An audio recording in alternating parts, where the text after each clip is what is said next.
केंद्र सरकारने वाहन चालकांसाठी केलेल्या नवीन कायद्यामुळे ट्रक टँकरसह सर्वच वाहन चालकांमध्ये संतापाची लाट उसळली आहे।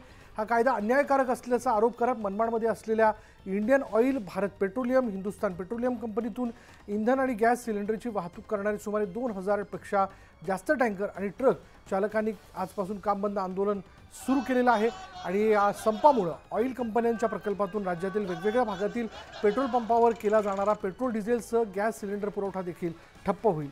त्यामुळे पंपावर इंधन टंचाई निर्माण होण्याची शक्यता वर्तवली जाते।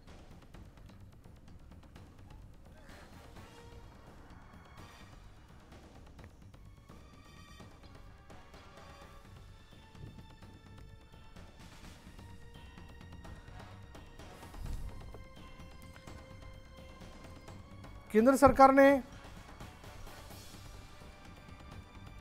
जो नवीन कायदा बनवलेला आहे त्याच्या विरोधात ट्रक आणि टँकरसह सर्वच वाहन चालकांमध्ये संतापाची लाट उसळली आहे। हा कायदा अन्यायकारक असल्याचा आरोप करत मनमाडमध्ये असलेल्या Indian oil, Bharat petroleum, Hindustan petroleum कंपनीतून इंधन आणि गॅस सिलेंडरची वाहतूक करणारे सुमारे 2000 पेक्षा जास्त टँकर आणि ट्रक चालकांनी आजपासून काम बंद आंदोलन सुरू केले।